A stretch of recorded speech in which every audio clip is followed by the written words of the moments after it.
Assalamualaikum warahmatullahi wabarakatuh. Salam. Kami dari kelompok 10. Saya perkenalan dulu. Nama saya Dika Triananda. Nama saya Syarif Said. Nama saya Besarkan Syakir. Nama saya Maulana Yusuf. Oke, dari keempat orang ini untuk saya menjelaskan beberapa permasalahan sosial, tapi saya berfokus pada kemiskinan. Jadi permasalahan sosial itu adalah kondisi yang tidak sesuai dengan perilaku, norma dan yang ada di lingkungan masyarakat. Asal contoh permasalahan sosial yang ada di masyarakat itu seperti apa? Tentunya seperti kemiskinan, kriminalitas, dan serta banyaknya pengangguran. Sudah, kalau kita fokus pada kemiskinan, kita akan menjelaskan kemiskinan. Jadi kemiskinan adalah kondisi di mana seseorang tidak tercukupi kebutuhan dasarnya seperti makanan, pakaian, dan rumah tinggal. Jadi dampak-dampaknya itu akan menjadi Alif, dampaknya apa aja? Dampak kemiskinan adalah menurunnya kualitas hidup masyarakat seperti kurang gizi, pendidikan, dan lain-lain. Terus solusinya bagaimana dalam permasalahan sosial itu? Yang pertama adalah peran pemerintah seperti menyediakan pekerjaan, bantuan sosial, dan pendidikan yang merata. Yang kedua, peran masyarakat yaitu saling membantu dan peduli terhadap sama masyarakat. Oke, itu adalah faktor-faktornya. Kalau secara ada faktor ya berarti harus ada dampak-dampaknya. Coba si Seno jelaskan apa dampak-dampaknya. Dampaknya yaitu kemiskinan sebagai diantaranya adalah menurut kualitas hidup masyarakat seperti kurangnya gizi, pendidikan, dan kesehatan. Selain itu juga kemiskinan juga bisa menyebabkan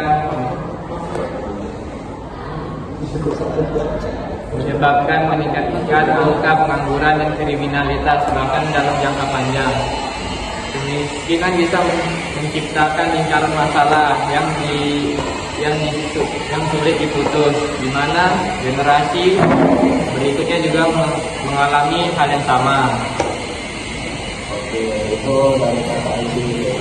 Oke, jadi kemiskinan itu adalah kondisi di mana seseorang tidak mampu membiayai kebutuhan hidup dari makanan, pakaian, dan tempat tinggal. Kondisi ini cukup memprihatinkan karena di Indonesia masih banyak masyarakat yang merasa miskin. Jadi kita perlu ada penyelesaiannya, yaitu contohnya seperti misalnya menciptakan pekerjaan lapangan yang lebih banyak. Jadi menciptakan pekerjaan yang lebih banyak itu maksudnya orang-orang yang tergolong di kalangan bawah itu bisa bekerja dan tidak ada kemiskinan lagi. Kedua itu kita bisa ambil alternatif yaitu dengan pendidikan. Dengan menjalankan pendidikan, orang-orang yang kurang pendidikan tadi bisa mendapatkan pekerjaan yang layak seperti orang-orang maupun pekerja yang kemiskinan. Oke, saya itu dulu. Jadi ada yang teman-teman? Tidak ada. Jadi masuk kesimpulannya,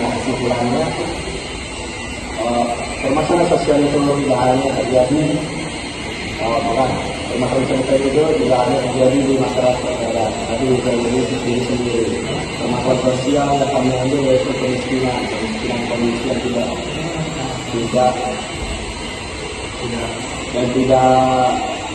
itu lah. Terus kemiskinan itu juga interpretasi dari dampak-dampak dari faktor-faktor yang ada, seperti faktor kekurangan pendidikan, kekurangan lapangan pekerjaan dan lain-lainnya. Mungkin sampai situ saja podcast kami yang kurang ini. Tapi nggak apa-apa. Mungkin itu saja lah. Sekian dari saya dari kelompok 10. Mohon maaf bila ada yang terjadi kesalahan di pertengahan pembicaraan maupun perbuatan kami. Assalamualaikum warahmatullahi wabarakatuh.